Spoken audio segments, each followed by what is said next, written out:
Alright, hello everyone, welcome back to another TouchDesigner tutorial. It's Yuvi here, and I really hope you're all doing good.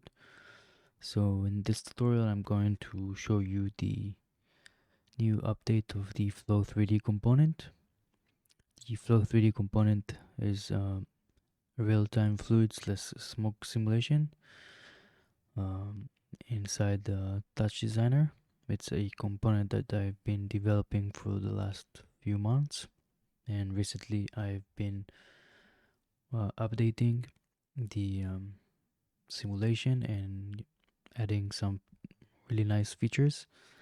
Also, I feel now the simulation is much more accurate physically, and there's a lot of interesting ways to interact it with this. So I hopefully I'm going to show you most of the things. Of course, there will be more, and I'm probably gonna do more tutorials because there's a lot of variations of which you can basically um, create with this tool. So um, yeah, we're going to basically learn the basics over here, and then I'm going to show you some um, examples that I've created and I'm going to share with you. um, so here it's like Kinect, um, and I don't know if it's clear, but this is me over here, my head and my hands, just moving a bunch of spheres. This is one of the features that I've added, which is the particle advection.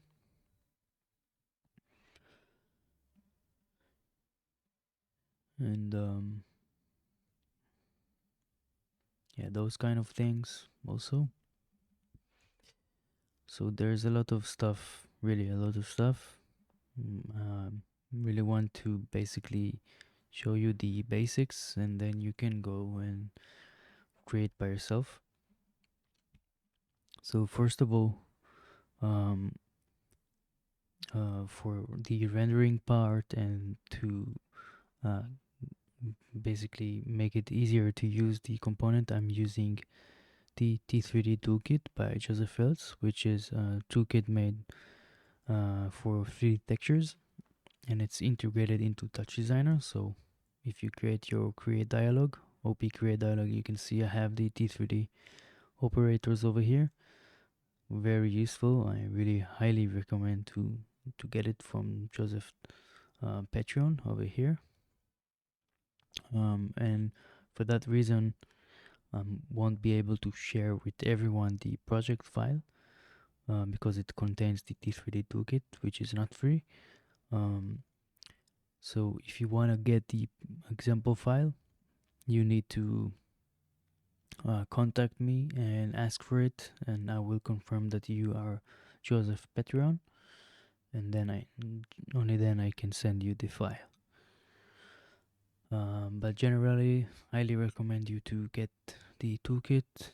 You can create really nice stuff with it, and I'm using it a lot in most of my future tutorials will be on with using the toolkit. Alright, so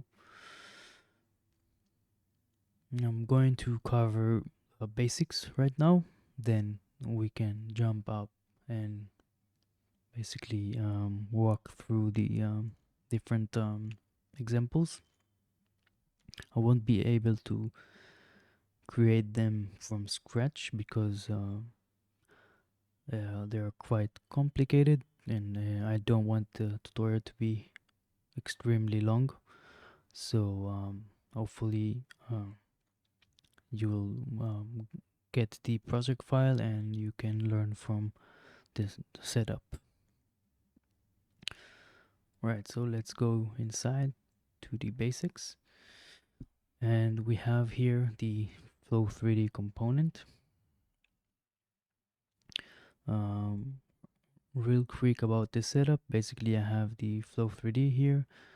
I'm using a constant, basically connecting the output of the Flow3D into the constant to create this background with the operation set to maximum.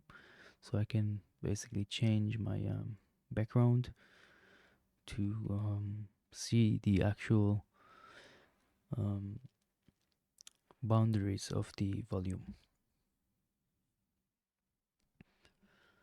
So after that, I'm just rendering with the volume of the T3D toolkit and just a regular render um, setup with the panel over here.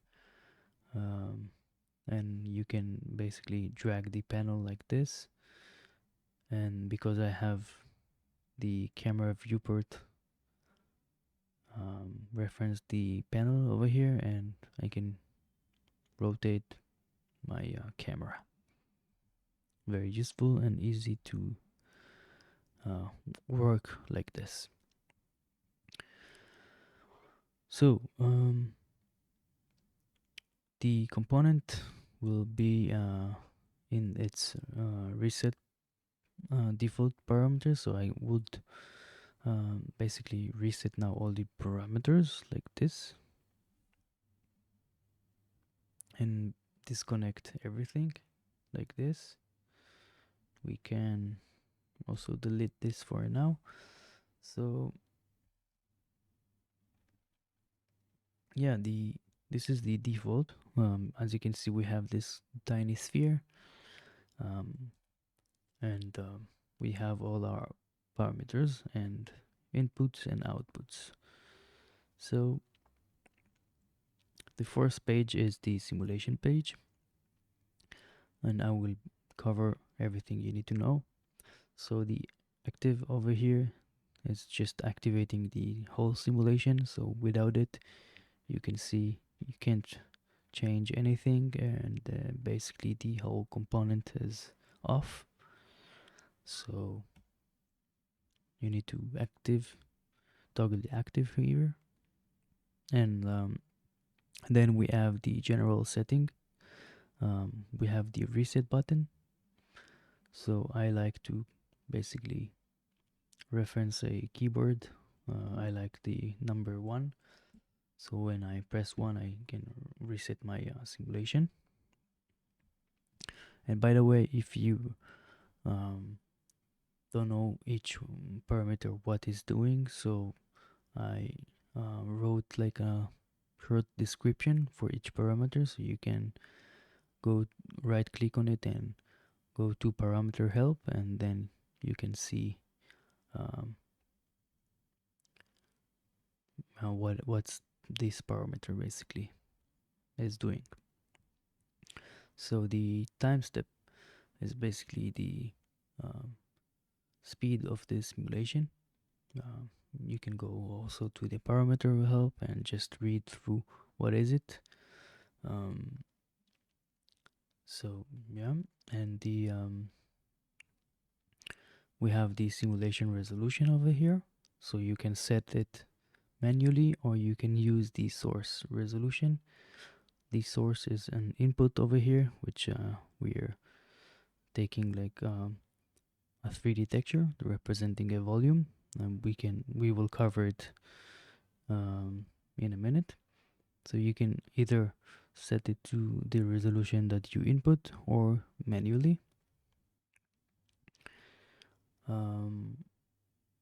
And we have the precision, which is basically the pixel format of the simulation. So if you go higher, that's more GPU computation, but more accurate. But you can leave it at 16, I think. So yeah, for the other stuff, I will get it in a minute. I just want us to basically have some sort of like an input over here moving like we did before, so we could see the effect of each parameter. So what I want to do is to insert an input. So we need to separate between substance inputs and force input.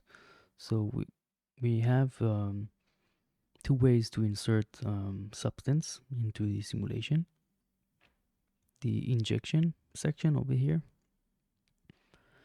and the source section.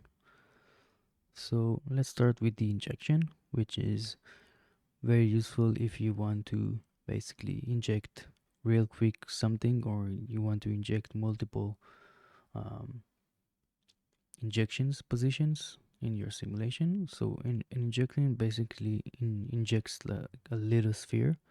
So as you can see now, it's on. I can toggle it off and you can see slowly it's dissipating. So if I toggle it on, you will see the default position of the injection, and you can basically move it around. um, Sorry, yeah, like this. So left, right, up and down, and also forward and backwards. um,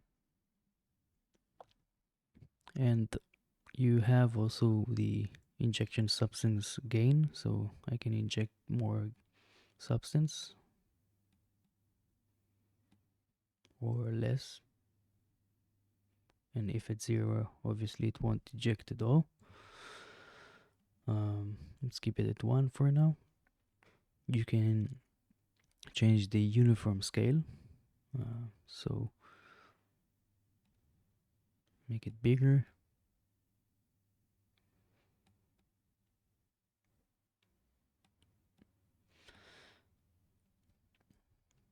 and the color, default color. So as you can see, the color is not really blue because it's basically uh, due to the how the ray marching is working. It's rendering the opposite of the color of the volume. So we have here like a blue, and what we're seeing is basically red. Right, then we have the temperature, which affects the buoyancy over here. We will get it working in a second. So this is the injection. Also, you can see that the inject force is also toggled on, because without it, if I move the injection point, there's no force supply. So for a force, we need to toggle it on. Then the substance is being advected. You can also increase the force if you want.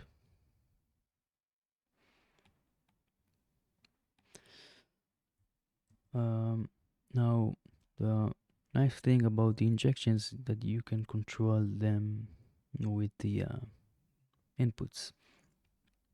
You can have also multiple injections and not just one.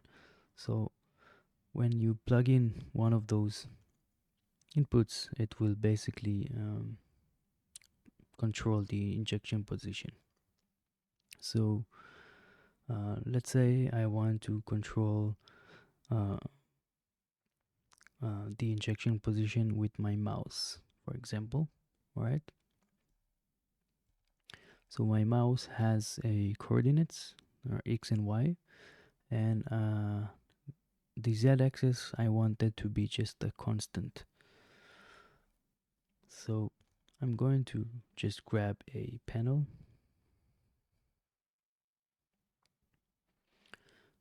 and automatically it will reference my parent panel, which is this panel. So you can see if I hover up over the panel, the inside U and inside V, this is what we're interested on. It's starting to update. So let's select this. I want the inside U, inside V, and it's from 0 to 1, which is good for us. And what I want to do is just add a constant for the z-axis and make it 0.5, so it will be in the middle. Let's merge those together, and we can connect it to the chop input.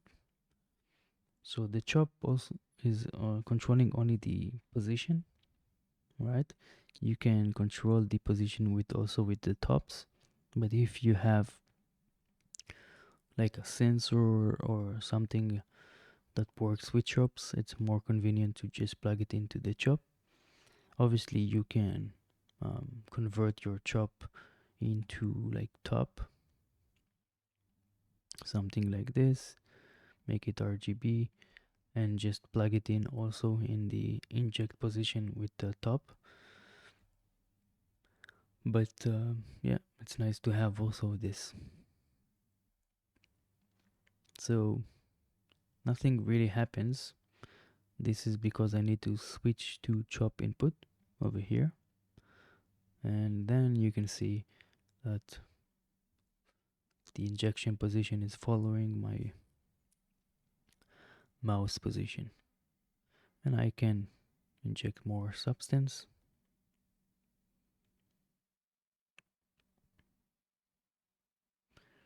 All right, so this is how we can control it with the chop input.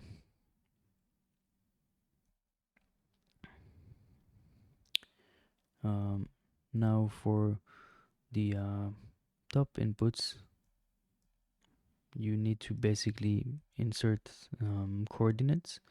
So the easiest way is to use just the noise, but I don't want such a lot of positions. I need, for example, let's start just with one.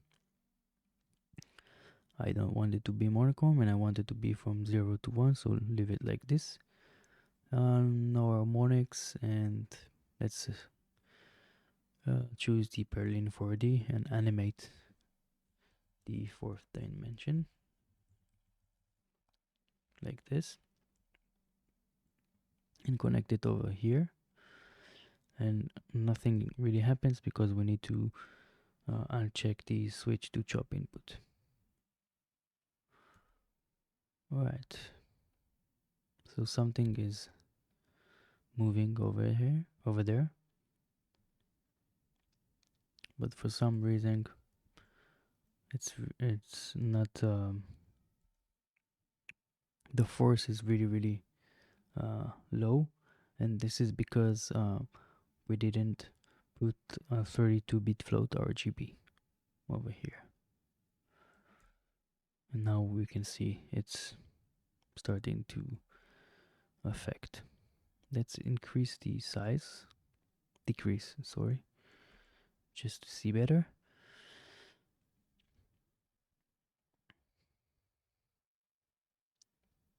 And the nice thing is that we can have multiple injections, and we can also make different sizes if we want, or different colors and different temperature for each injection, which will the temperature affects the buoyancy, which we'll check in a second. I want to show you, for example, how to change the colors. So I'm going to grab the same resolution, and I want only noise, and yeah, let's also make it animate, so they will change their colors, and connect it to the inject color, so you can see they are changing their colors.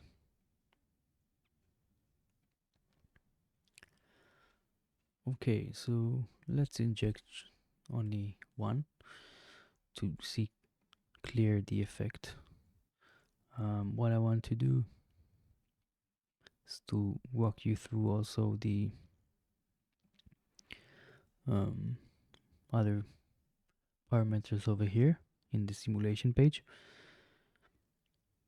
So we have the output over here, which we can basically upscale our output resolution. So currently, the default is that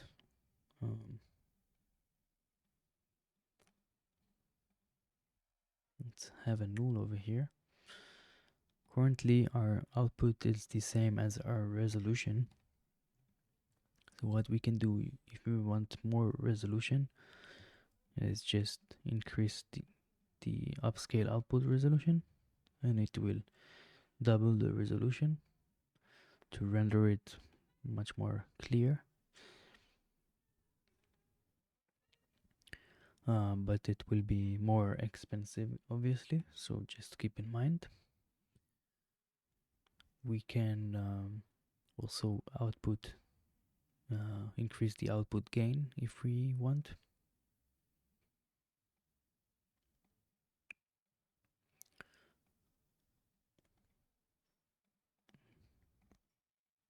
Play a bit with the light over here, and we can fade the edges.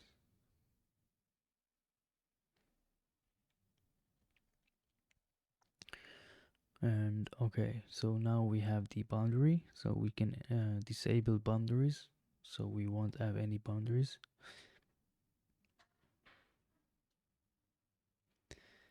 And with boundaries you can see that the substance cannot really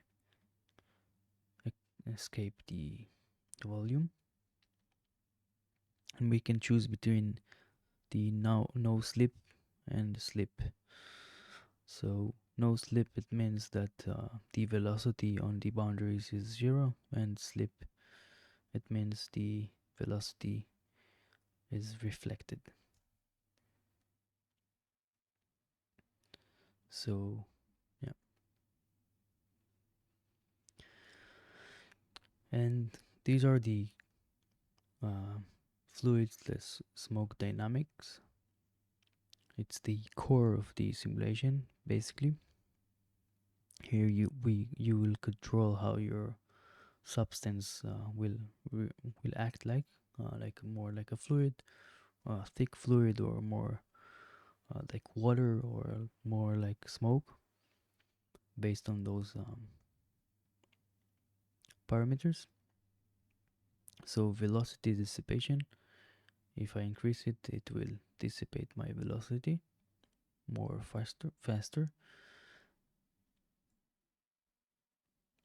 The pressure iteration increases. If you increase it, the simulation will be much more accurate. This is the number of iterations of the pressure solver, which is a very important thing in the simulation. Maybe let's make the injection scale a bit bigger.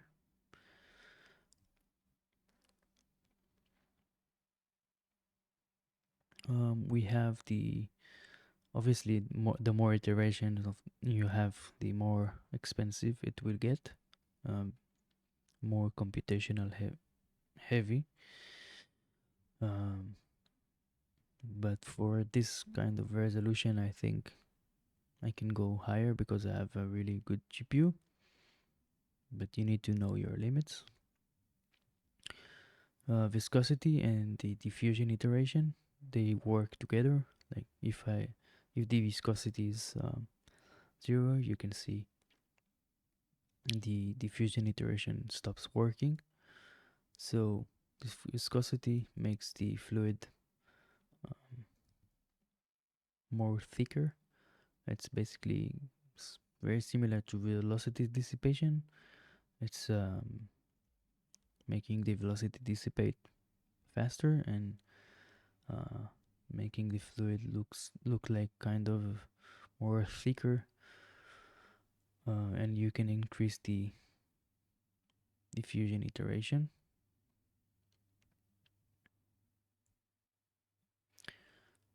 And we have vorticity, which adds this kind of swirls and mushroom clouds. So yeah, adjusting those parameters will affect how the fluid works.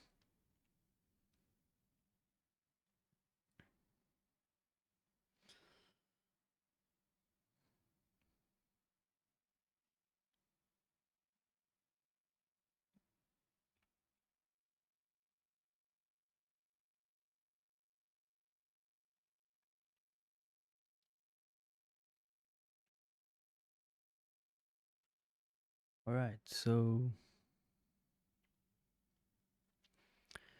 we have also the substance dissipation. So increasing it will increase the dissipation. And if I decrease it, you can see the effect.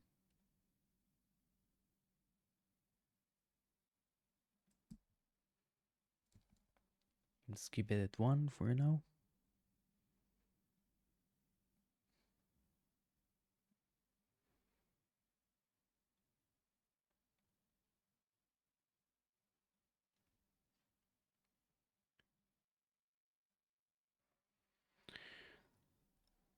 And we have the substance color dissipation.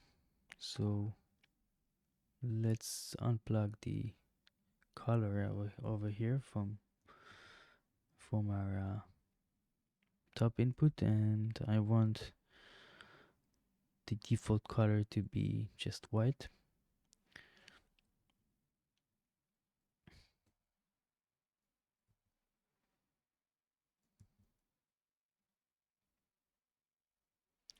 So the color dissipation controls to which color the substance will dissipate, and this substance dissipation is basically the overall dissipation.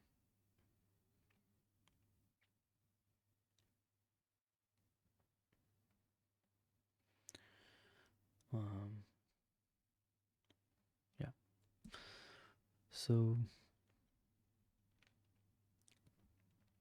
now we can see how to affect the buoyancy and the gravity. So for that, let me just unplug the noise over here, so I could control the injection from here. And I want to make it like lower, maybe something like this. So we can apply buoyancy by just toggling on this, and then you can see the buoyancy starts to affect, and you can increase the effect by increasing the temperature from here. This is the uniform temperature, the general temperature, or for each injection from its top inject temperature. So if you increase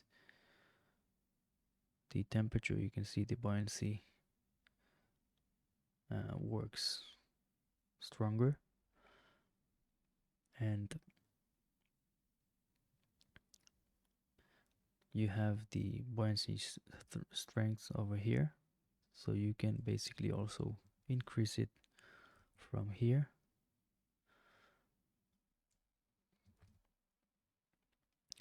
We have also the gas weight, so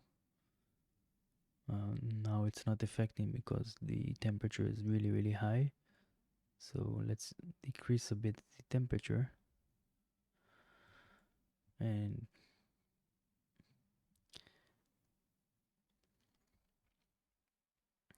you can see now if I increase the gas weight, let's say more like this, so it starts to fall down, and it's trying to basically go up also. Let's change this color. It's trying to go up because of the buoyancy and the temperature, but it's very heavy, so it's falling.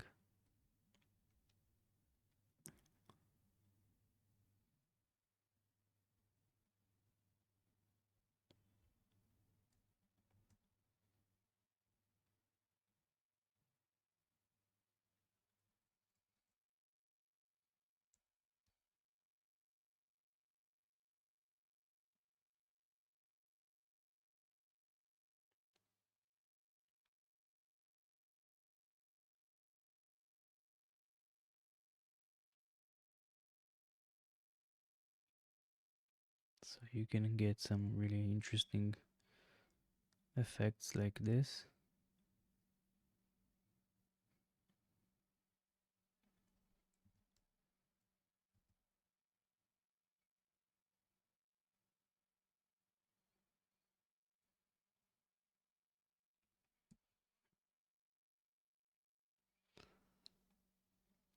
Right, so what else? We have the cooling rate, so more higher rate, um, the temperature will cool down and the buoyancy will affect less.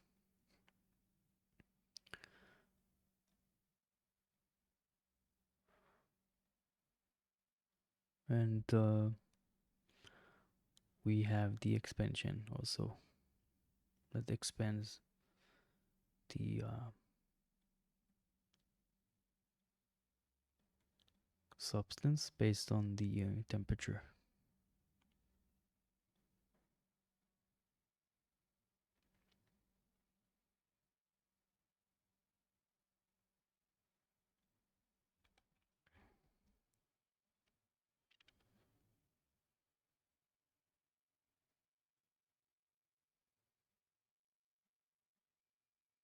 You can also change the boundaries and maybe add some fade, and you have like a nice flame.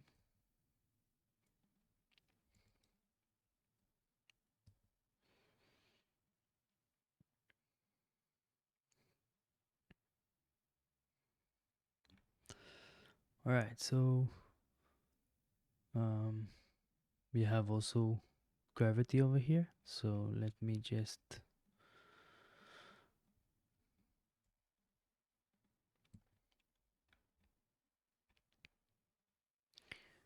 yeah,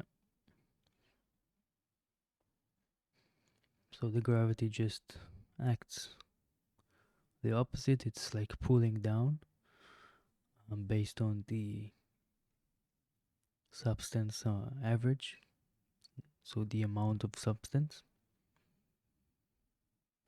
You can increase or decrease it.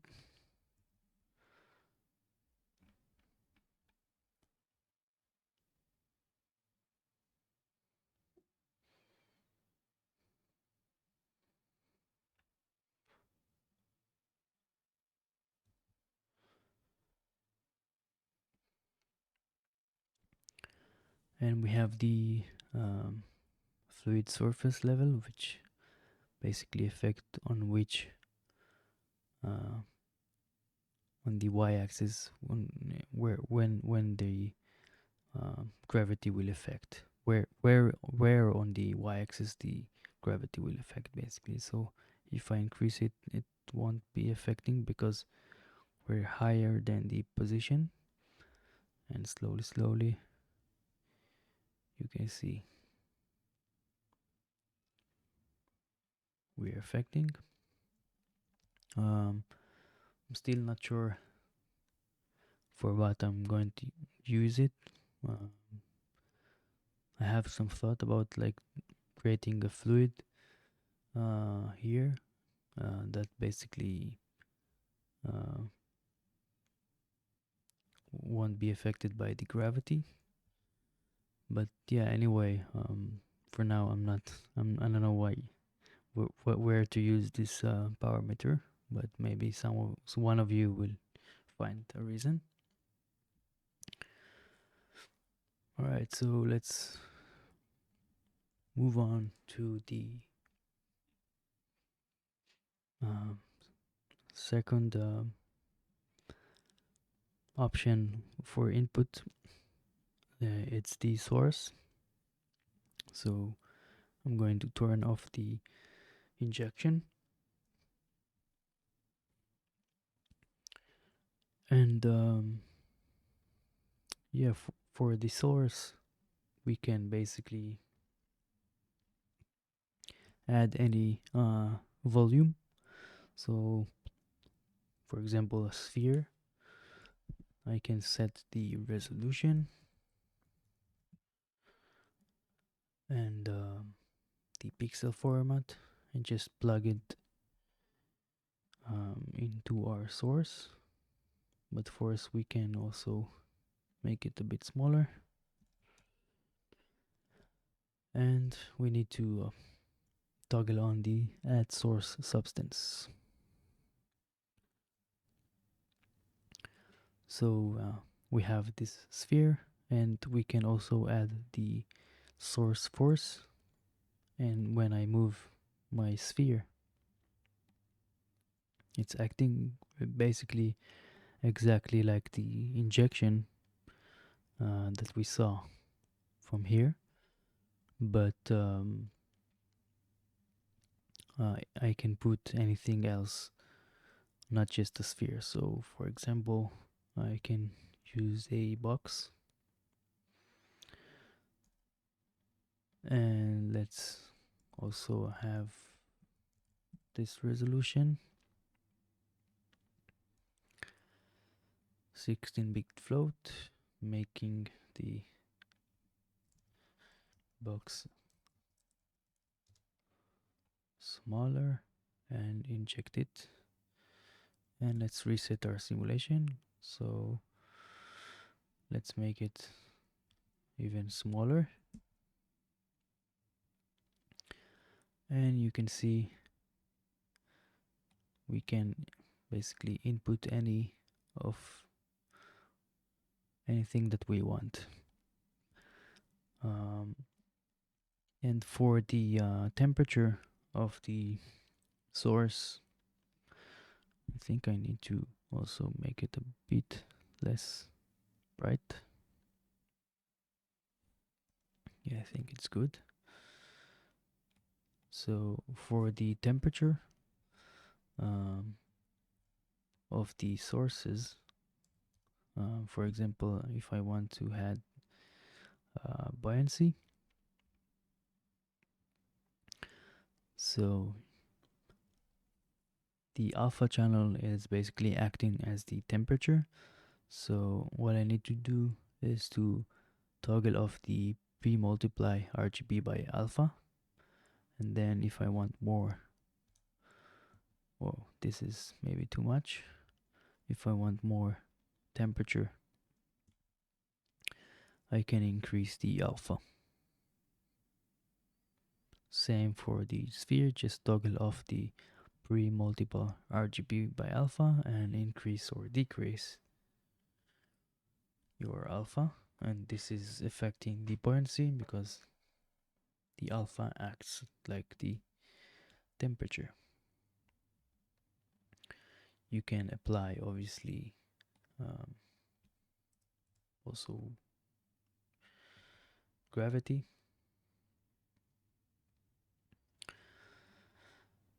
and yeah, the nice thing about this source is you can really put any volume that you want. So for example, I can transform or convert like any sub to a volume. Let's grab the teapot, and let's delete the plane over here like that.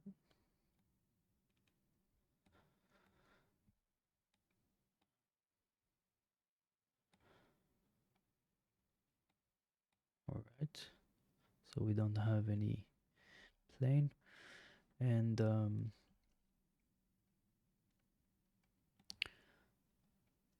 sub 2.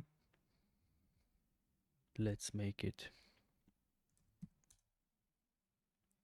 like this. We need to get the bounds over here, fill, and lock it. So now we have our volume, and let's see the resolution. Let's connect it into here, and what I can do is also use the source resolution instead, so like this, and then it's grabbing the resolution of the source, but actually I would like to keep it at this resolution. But what I want to do is to transform it. Let me check something. Okay, everything is fine. I want to just make it a bit smaller, maybe even more.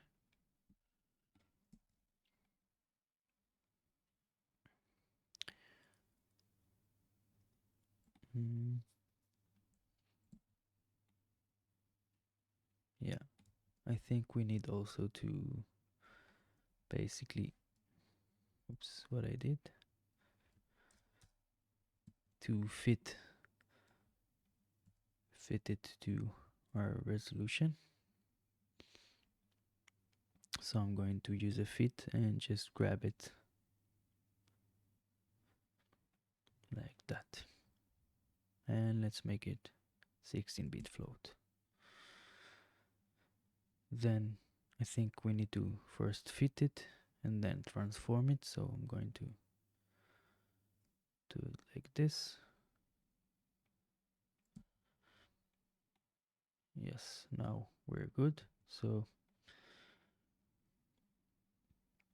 I want the source not to act with force, so I'm going to just turn it off, and then I can move it around.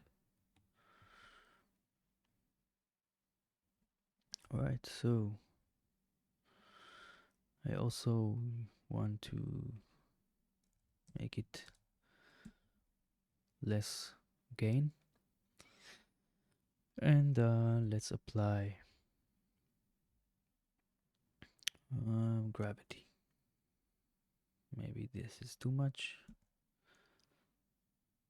something like this.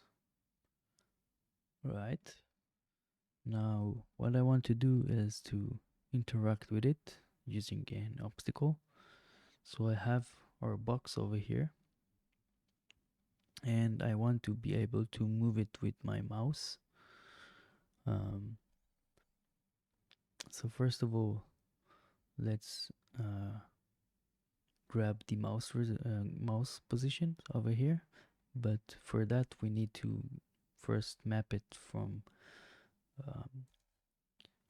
0 to 1 to minus 0.5 to 0.5, and then we can reference it over here.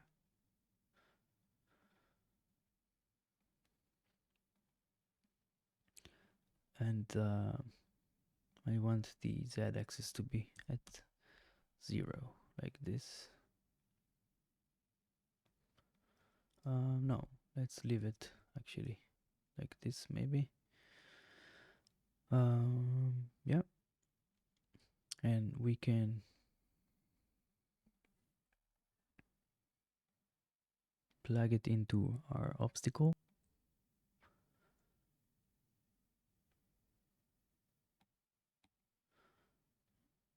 Yeah, and we can now use it as an obstacle. So let's increase it over here, and I want to change the size, and you can see let's actually make it less, so we can see that we're basically interacting with the fluid with our obstacle.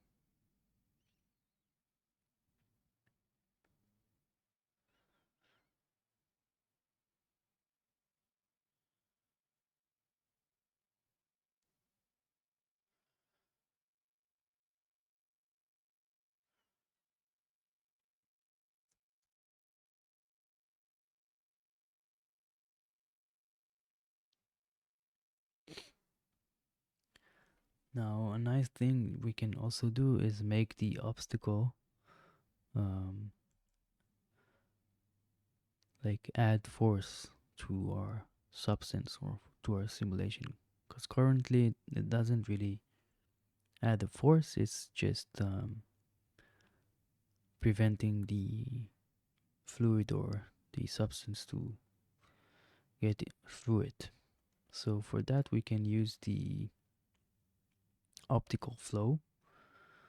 So we can just connect the obstacle into the optical flow, and here we need to turn it on, and now maybe maybe less force,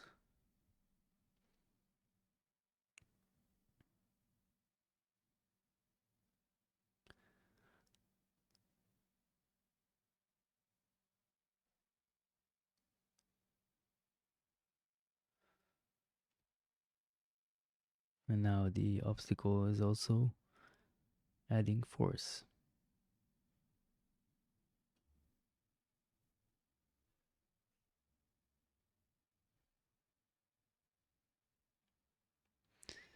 And you can be creative and basically create some nice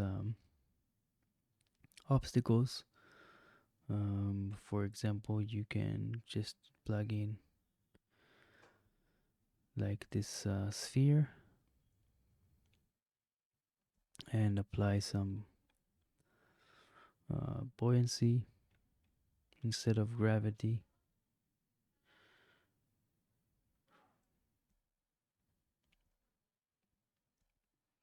And let me just turn off this, for example. So we have our sphere. Let's make it maybe bigger. And I want more temperature, so going to increase. And we can rotate it like this.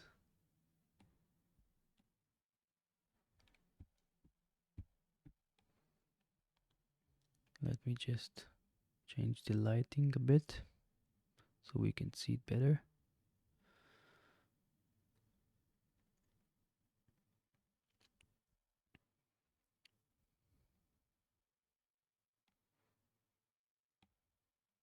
And I want more sprung.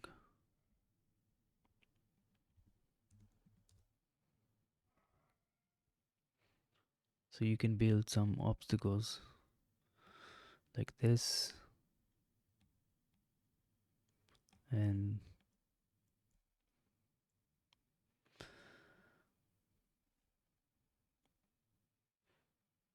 maybe add another one and use a composite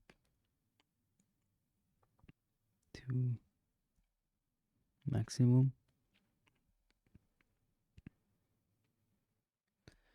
And this one, let's make it like the opposite.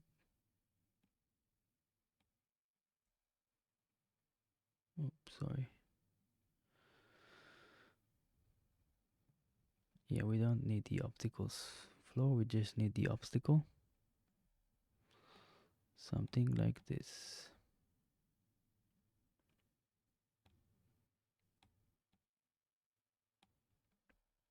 Let's increase, maybe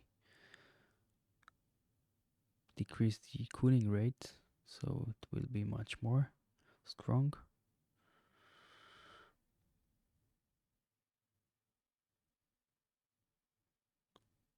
So you got the idea.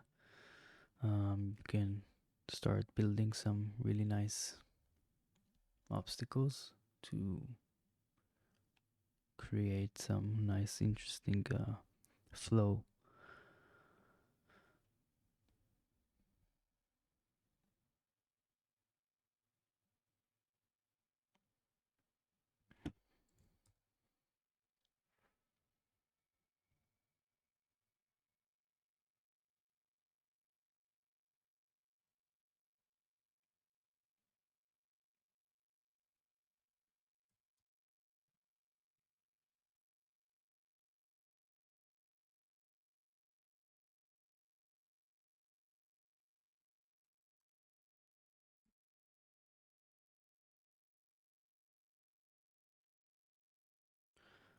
All right, so this is for the obstacle and the source.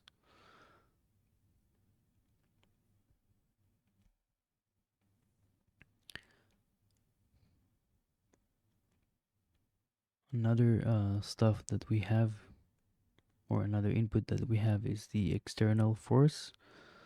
So you can basically, let's just unplug everything. You can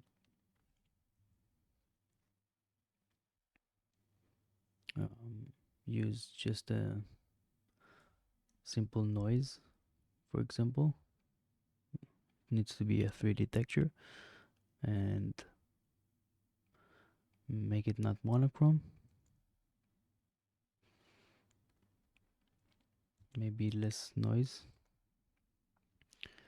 And we need also a source. So for example, this sphere, and let's remove the buoyancy, make the sphere at the center, make it a bit bigger, and let's add the external force over here.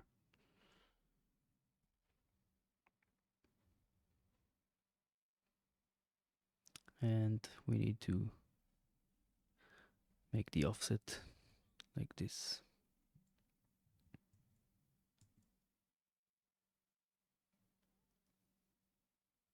So maybe, oh yeah, sorry about this.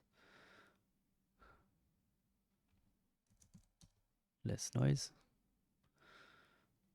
maybe here also less. So then we have our noise field, just basically applying force to our sphere over here.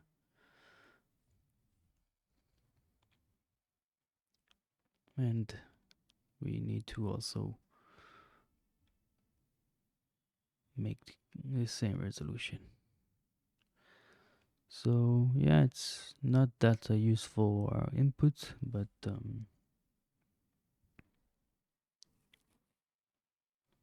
yeah, it's there. All right, so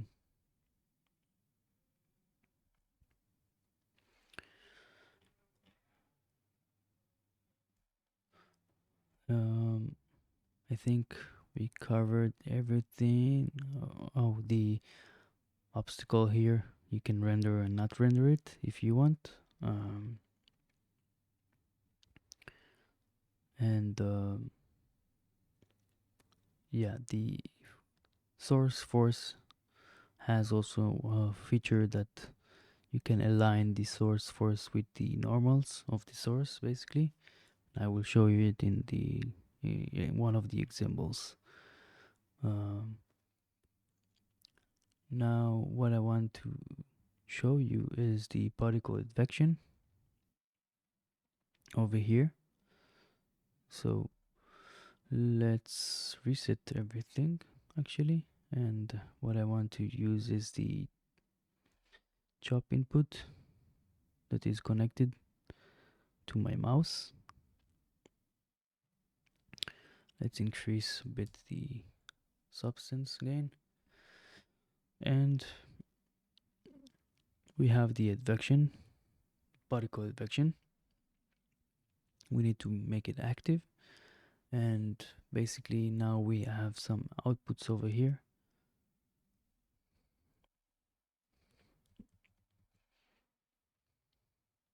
So let's see the outputs. The first output is the position, the scale, the color, and the velocity. And if you want to see the particles before you render them, you can display particles and it will display it over here in the component. You can press H to reset it. You can also open it and you can see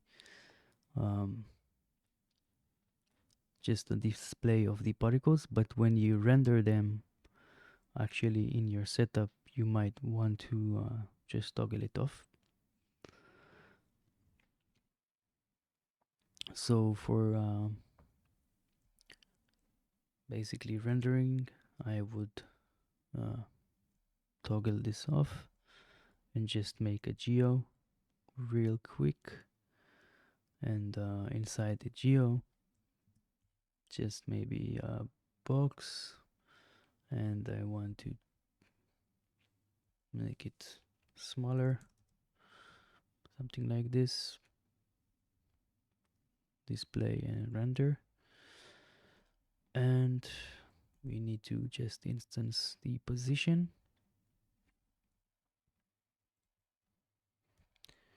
the scale,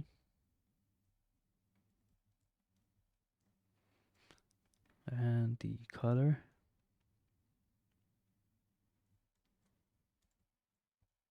and you can also make it with the velocity over here and change it to +X. So now you can see we have our particles, and it's aligned with the volume. And to basically render them together with the volume, you can go to the volume tab and toggle this on and just grab the output from the volume here itself.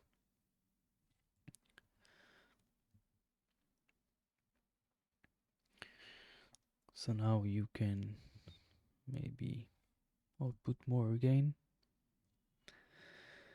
and change maybe the color.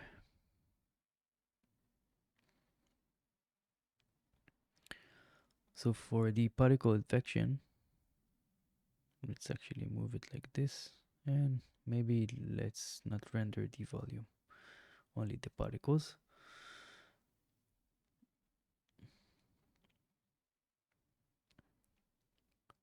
So for the particle advection, so we can also control the advection time step.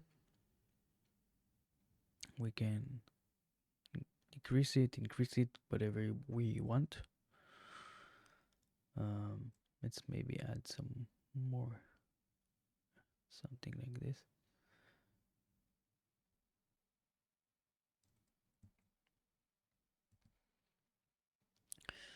And we can random the initial position. Oh, I need to make the keyboard again to reset.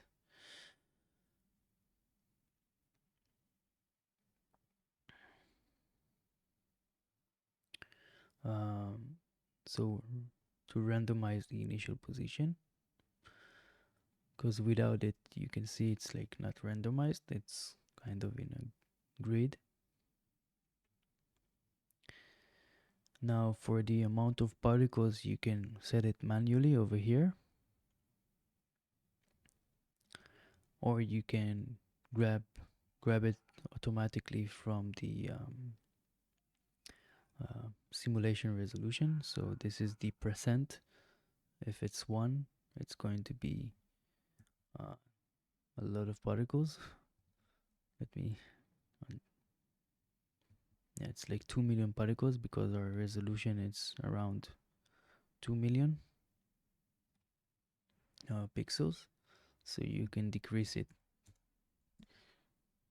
to whatever you want, or you can just manually put the number of particles.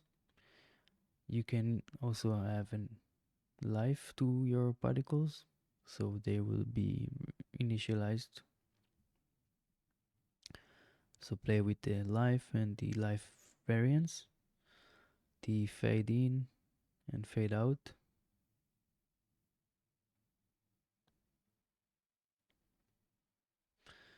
and adjusting the scale and the color.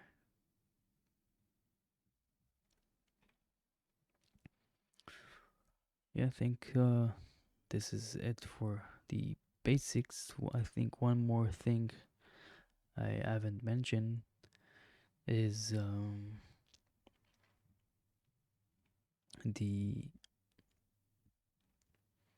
align source with normal and the burst, which I'm going to cover right now in the other example. So I'm going to jump to the burst, and we don't see anything, but if I press the keyboard 2, it's going to burst with the burst effect. So what we have here is I'm starting with a tube over here. So let's actually plug it just like this. So I have like a tube that I'm orienting with the z-axis and then transform it, scaling it like this, and I'm plugging it into the source. And here, this is just the parameters values, and in the input I'm adding a source substance and adding source force also, but I'm aligning the source force with the normals of the source. So let's actually disable the burst modes for you to see it constantly updating. So we have, imagine we have our tube over here, and it's basically the force is going outward because the normal of this tube is going outwards.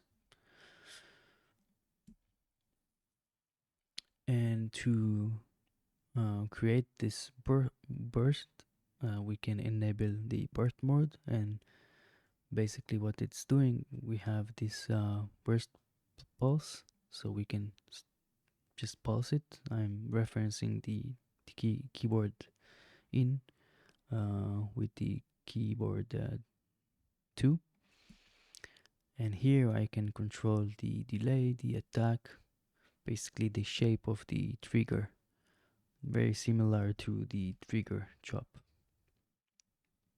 It's basically the same thing. So you can control the trigger from here.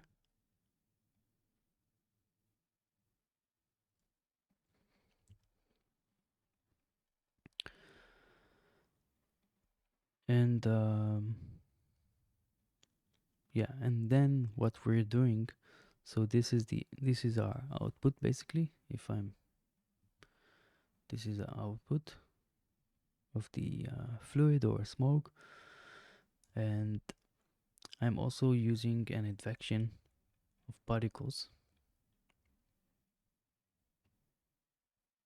So I'm advecting particles, but I'm rendering it with the point cloud of the T3D toolkit. I'm just plugging the position and the color, and then I'm just multiplying it with white. I'm not sure why. And here I'm multiplying the um, output with this color, and I'm compositing them together. So I'm adding it. Maybe it's better to use maximum. So this is only the particles, for example,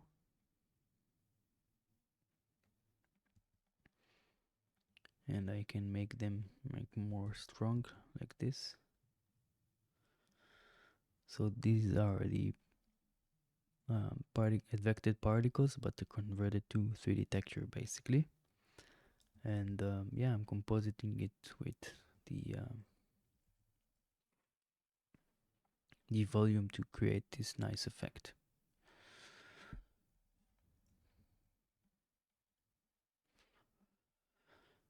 All right, for the I think this was covering the whole component, and let's move on to the next one, which is the Kinect example. So you can see this is me over here. I think over here it's my microphone. So I'm moving my head backwards and forward right now. And what's happening here is that I'm grabbing the Kinect point cloud over here, and I'm making some thresholds on the blue channel to basically filter out points that I don't want. So this is after the filter. So it's just my body and my microphone over here. So those values over here of the threshold will basically change according to your Kinect, and then I'm transforming it to be in the center like this. And I'm also using the Kinect player index to also further clean up the point cloud. Then I'm reducing the amount of points for the both of them and plug it into the point cloud.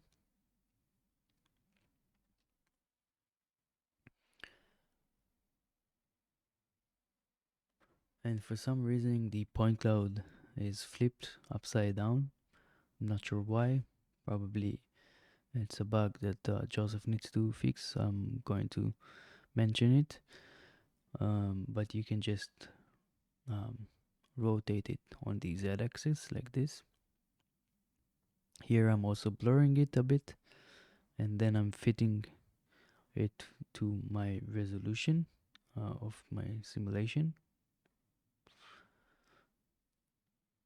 and transforming it a bit more, maybe scaling it up and rotating. And here I'm multiplying it with the color. And a switch is for another example that I have. I will cover it in a second. So for the simulation,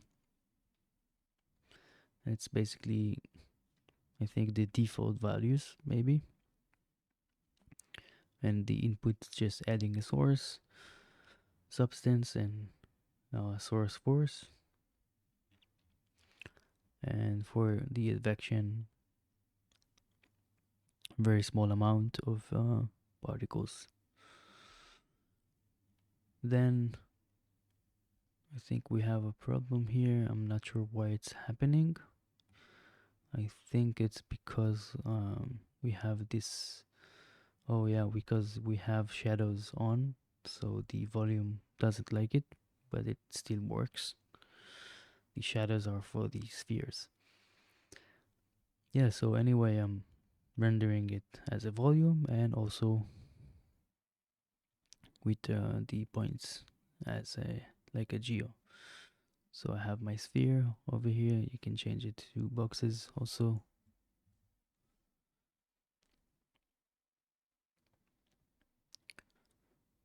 Right. So the second example over here, what I'm doing is basically, let's turn it on. So these two spheres over here are my hands. So I'm grabbing the Kinect chop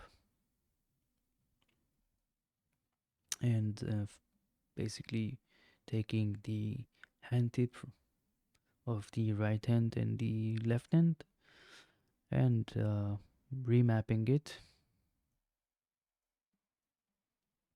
Um, so for example, for my right hand, yeah, I think it's the same remapping, but I can probably make it better. But this is something that you will need to do with your Kinect. So the process is basically to detect, for example, for the x-axis, the range of which you're sensing, and then to remap this to be from minus 0.5 to 0.5. For each axis it's different, so just, yeah.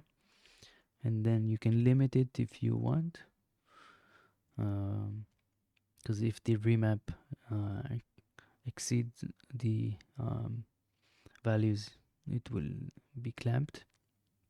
And just here I'm adding two spheres, one for the right, one for the left, adding them together with the maximum and coloring them and just inputting it to the switch. So it's really nice to play around with it. You can also try it with other sensors that you have, and also this example is really nice to play around with.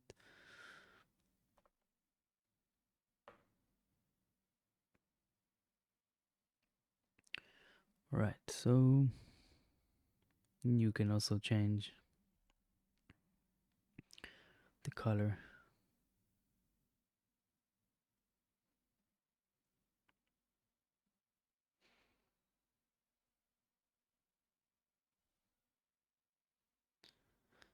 Which is really nice. All right.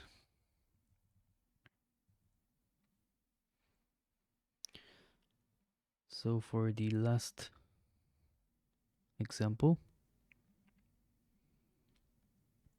what I'm doing here is, yeah, this one we can delete.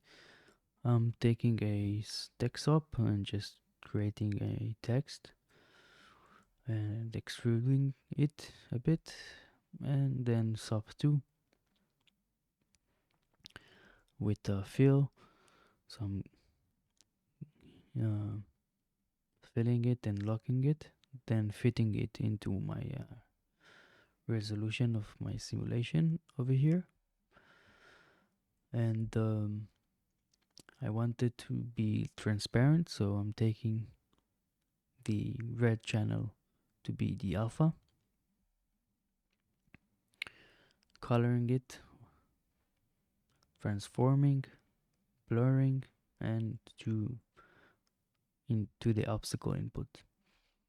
Then here I have a trigger for the x-axis and lagging it a bit and adding the rest of the y and z axis and plug it into the chop input. So if you press this button over here, the injection is moving forward and then backwards, like to the right and then to the left.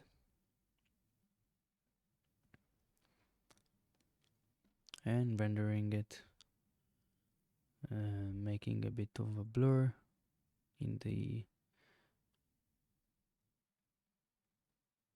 based on this. with the luma blur and adjusting the level.